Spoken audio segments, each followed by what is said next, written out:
Assalamualaikum warahmatullahi wabarakatuh. Kami dari kelompok 1 akan menjelaskan dan menganalisis tentang data penjualan e-commerce periode Juli sampai dengan Agustus 2025. Nah, pertama yaitu ada grafik tren penjualan per bulan. Untuk mengetahui penjualan per bulannya, kita membuat grafik yang menjelaskan bahwa pada bulan Juli total penjualan itu mencapai 5,65 miliar dan di bulan Juli penjualan naik menjadi 6,16 miliar.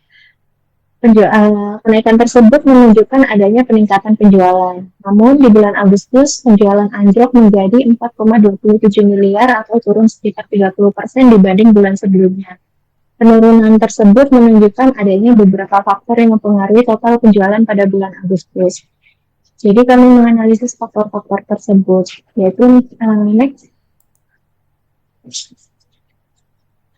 Ada yang pertama yaitu analisis penjualan berdasarkan kategori produk, di mana di sini pada diagram tersebut menunjukkan bahwa produk elektronik menjadi penyumbang pendapatan terbesar mencapai 63,2% dari total penjualan.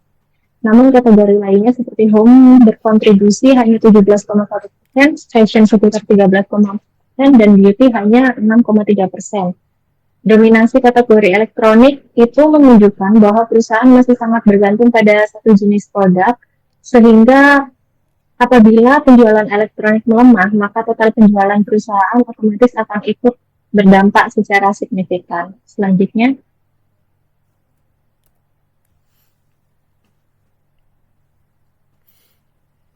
selanjutnya kita analisis penjualan berdasarkan saluran yang ada dari website, marketplace, dan sosial media. Nah, dari hasil analisa, website merupakan saluran dengan kontribusi pendapatan terbesar, diikuti yang selanjutnya yaitu oleh marketplace dan terakhir oleh sosial media. Nah, namun di bulan Agustus itu terjadi penurunan tajam, terutama yang di bagian saluran media sosial. Nah, hal ini bisa terjadi menjadi indikator bahwa strategi promosi digital perusahaannya mulai kurang efektif. Next.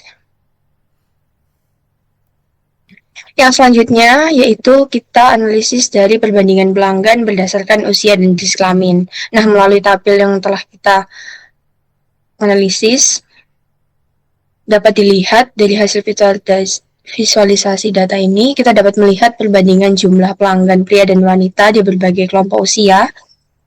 Secara umumnya, jumlah pelanggan wanita ini lebih banyak daripada pelanggan pria di setiap kelompok usianya. Lalu di kelompok usia 28-40 memiliki jumlah pelanggan tertinggi untuk kedua jenis kelamin. Dan ditentukan diikuti yang selanjutnya yaitu untuk kelompok usia 18-25 tahun, dan yang terakhir yang paling sedikit itu ada di kelompok usia 60 tahun ke atas. Next. Selanjutnya ada analisis keterlambatan pengiriman dan pengembalian barang.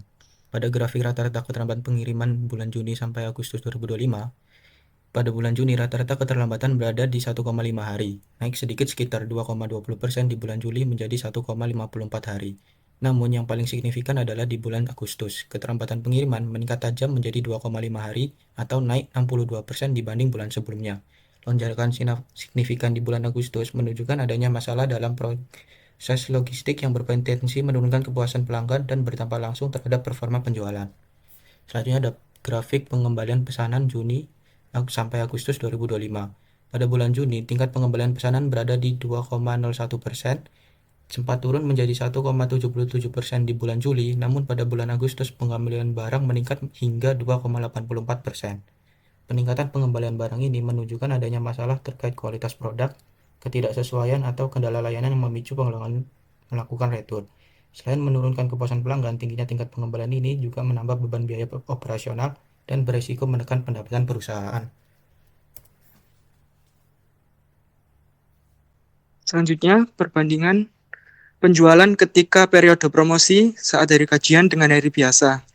Berdasarkan hasil visualisasi data penjualan e-commerce terlihat adanya perbedaan signifikan antara periode promosi saat hari gajian dan hari biasa. Nilai total penjualan pada periode promosi hari gajian yang mencapai Rp279.127.640. Sedangkan pada hari biasa, total penjualan hanya sebesar Rp72.771.575. Hal ini menunjukkan bahwa aktivitas promosi pada periode hari gajian berpengaruh positif terhadap peningkatan penjualan. Dengan kata lain, strategi promosi yang dilakukan pada waktu tersebut terbukti efektif dalam menarik lebih banyak transaksi dibandingkan hari biasa. Next.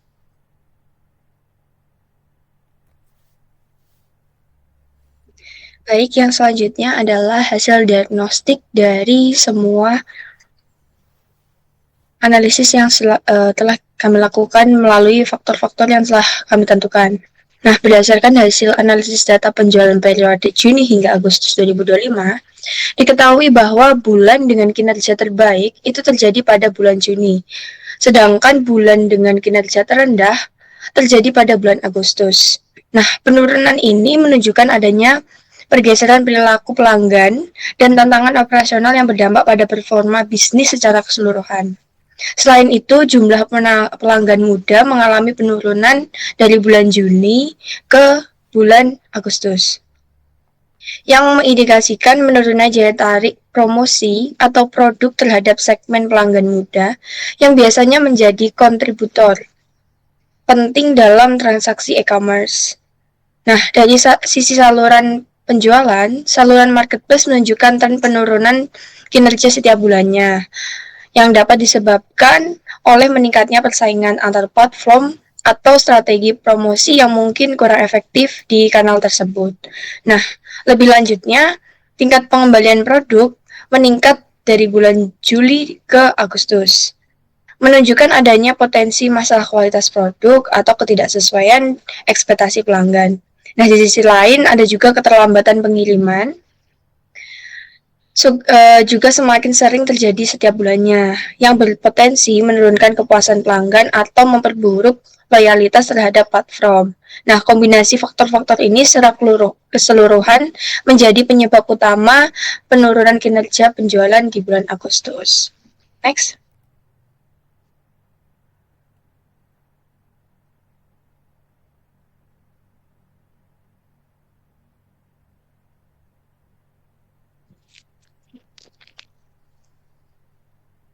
Selanjutnya ada implikasi dan wawasan bisnis. Penurunan penjualan pada bulan Agustus 2025 disebabkan oleh 3 masalah utama, yaitu gangguan operasional, penurunan efektivitas pemasaran digital, dan ketergantungan pada produk elektronik. Dari sisi operasional, keterlambatan pengiriman meningkat hingga 2,5 hari, diikuti dengan naiknya jumlah barang yang dikembalikan. Kondisi ini menunjukkan adanya masalah dalam proses logistik yang berdampak langsung pada kualitas layanan dan kepuasan pelanggan. Pelanggan yang mengalami keterlambatan atau pengembalian produk cenderung kehilangan kepercayaan dan berpotensi berpindah ke kompetitor yang menawarkan layanan lebih cepat dan andal. Dari sisi pemasaran, saluran digital seperti media sosial mengalami penurunan efektivitas. Kampanye promosi yang dijalankan kurang menarik dan tidak mampu menjangkau segmen pasar yang lebih muda. Padahal segmen ini merupakan kontributor penting dalam transaksi online. Akibatnya, perusahaan kehilangan pelanggan potensial dan jangkauan pemasaran menjadi semakin terbatas. Selain itu, ketergantungan yang tinggi pada kategori produk elektronik membuat pendapatan perusahaan sangat mudah terpengaruh oleh fluktuasi permintaan. Ketika penjualan produk elektronik melambat, total pendapatan perusahaan langsung turun tajam. Secara keseluruhan, kondisi ini menyebabkan penurunan pendapatan sekitar 30% dibanding bulan Juli, menunjukkan kerugian yang cukup besar dan menurunnya efisiensi bisnis. Jika tidak segera diatasi, masalah ini berpotensi memperburuk kinerja perusahaan dan menurunkan daya saing di pasar e-commerce. Next.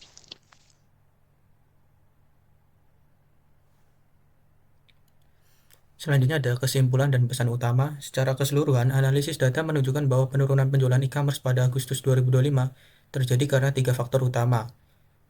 Yang pertama ada gangguan pada sistem logistik yang menyebabkan keterlambatan dan pengembalian meningkat. Yang kedua ada menurunnya efektivitas pemasaran digital yang membuat promosi kurang menjangkau pelanggan. Serta yang ketiga ada ketergantungan berlebih pada kategori produk elektronik yang membuat pendapatan tidak stabil. Dampak dari ketiga hal ini tidak hanya menurunkan pendapatan, tetapi juga menurunkan kepercayaan dan loyalitas pelanggan. Sebagai langkah perbaikan, perusahaan perlu berfokus pada 3 hal utama. Pertama, memperbaiki sistem logistik dan pengiriman agar setiap pesanan dapat diterima pelanggan dengan cepat dan tepat waktu, sehingga kepercayaan serta kepuasan pelanggan dapat kembali meningkat. Kedua, mengoptimalkan strategi pemasaran digital, khususnya di media sosial melalui konten promosi yang lebih menarik dan interaktif agar mampu menarik kembali minat pembeli. Ketiga, mengurangi ketergantungan pada produk elektronik dengan memperluas penawaran produk seperti fashion, home, dan beauty sehingga sumber pendapatan lebih seimbang dan risiko penurunan penjualan dapat diminimalkan. Dengan menjalankan ketiga langkah ini secara konsisten, perusahaan dapat memulihkan performa bisnis, memperkuat loyalitas pelanggan, dan menciptakan pertumbuhan yang lebih stabil ke depannya.